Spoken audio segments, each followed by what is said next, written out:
back on another video. There are a couple things that have been on my mind lately, and they all have revolved around perspective and us making sure that we take the right perspective of the situations that we're dealing with personally, of the things that are going on in the world, of the way that the Lord wants to move in our life, and just in general, the way that your life is unfolding is very specific, and we want to make sure that we are viewing it from the right perspective. Now, it's easy to look at something that's happening that's positive or that you enjoy in a positive way because it's something that you want, it's something you're in favor of, it's something that you would prefer.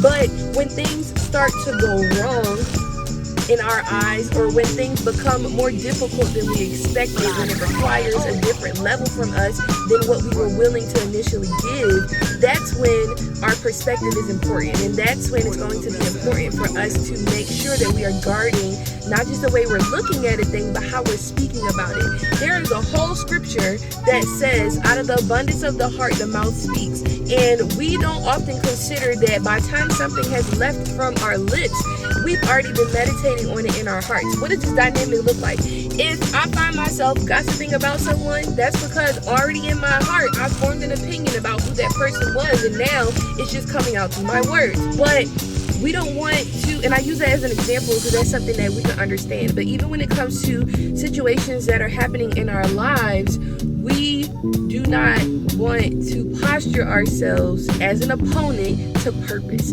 We don't want to posture ourselves as an opponent to process, because those things need to happen regardless. And because the Lord who's orchestrating those things is the one that we need to make sure that we are in alignment with, that we are in agreement with, we cannot afford to posture ourselves with the wrong language or the wrong perspective. I wanted to highlight a very particular section of scripture in the book of Psalms, but just to be transparent, there are a lot of different things that are happening in my life right now, right? And it's putting me under a tremendous amount of pressure. But even with all the pressure that is being placed on me, God has shown me two things. One, that He's not taken by surprise by anything that occurs in my life. And two, He's already given me everything that I need in order to withstand the pressure that I'm facing. How does this connect to what I'm saying about right perspective?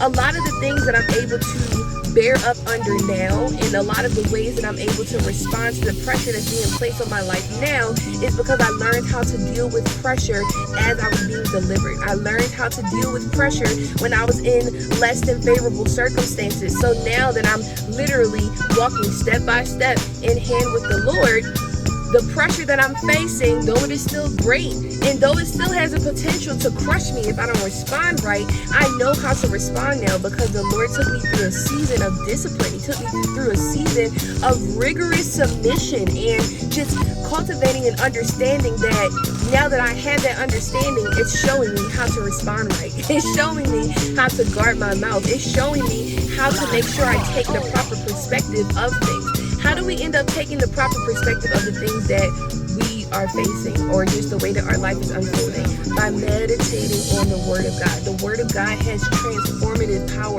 It is the only resource that not only will educate you, but it will also change you. And the section of scripture that I wanted to highlight is in Psalm 119. You'll probably see the 67th through the 71st verse on my screen, but I want to highlight the 71st verse, which says, "It was good that I was afflicted, because it taught me to delight in your word." Now, there's a different translation on the screen, but I just want to emphasize the point that when we're going through those difficulties and those challenges, when we're dealing with those struggles, we need to make sure that we recognize that we are going to gain something from that experience that is so rich and so necessary for where we're going to go. The psalmist wrote, "It's good that I was afflicted. It's good that I was dealing with hardship. It's good that I was pressed on every side, because it taught me to delight in your statutes. It taught me to trust in your word." So I just want to leave us with that. We got to remind ourselves when the pressure starts to pick up and when things start to become challenging, we have to delight in the fact that we have a God that makes use of everything. And we have a God that will train us in the way to respond. And we get that training through engaging with His Word. I don't have any features for this week. I just really wanted to encourage us to make sure that we are maintaining the right perspective, because it is so important for how we're going to be able to move forward well in the things things that we're experiencing. If you haven't already, go ahead and catch up on the rest of the videos in this series. I'm super excited to close out the year with some really good content for you all, and I actually would love to hear some feedback. If there's anything that I haven't talked about yet that you would love to hear about, let me know in the comments, either here on Instagram or on YouTube, and I'll be sure to include it in some of the content that's coming up. But I'm gonna go ahead and wrap this up because I have a couple things to do, and I will catch y'all next week.